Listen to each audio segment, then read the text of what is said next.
Hey, it's me Denise. Welcome back to my channel.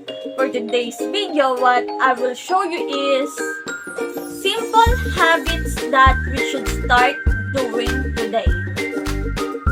And if you want more videos like this, don't forget to click the subscribe button and the notification bell to be updated. And let's get started in 3, 2, 1, 2. Our habits. Habits are about forming a ritual that we do every day. Small steps that build towards an ultimate goal that has more lasting impacts in our lives. Making your bed every morning is a good habit to start. It only takes a few minutes of your time and helps create an organized and tidy space, even if the rest of your bedroom is a bit messy. Starting your day with a few minutes of meditation can be really beneficial. Taking the time to pause and reflect before the hustle and bustle of the day begins. It can give you clarity and help you reset your mindset.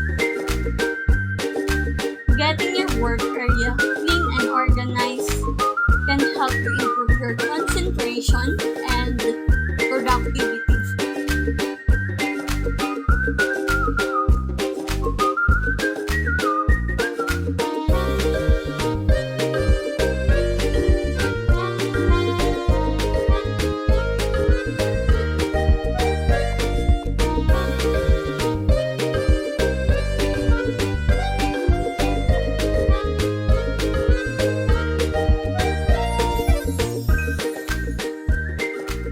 Practicing gratitude can be a great way to promote feelings of well-being. It's all about taking the time to give thanks for the positive aspects of your life, whether that's your health, family, job, or other blessings.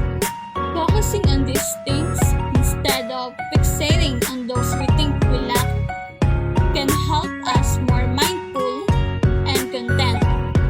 Plus, it only takes a few minutes each day. To get started, try keeping a gratitude journal.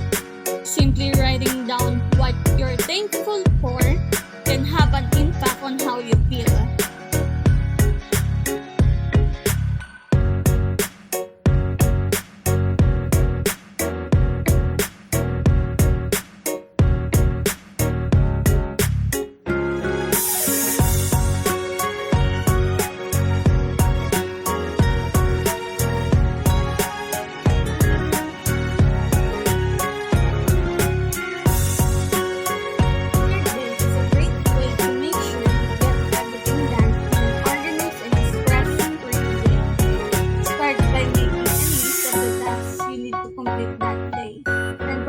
Them based on importance. Next, plan out when and where you will do each task, leaving plenty of time for any unexpected snacks or distraction.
So if you like this video, don't forget to like, subscribe, and tap the notification bell for more videos like this.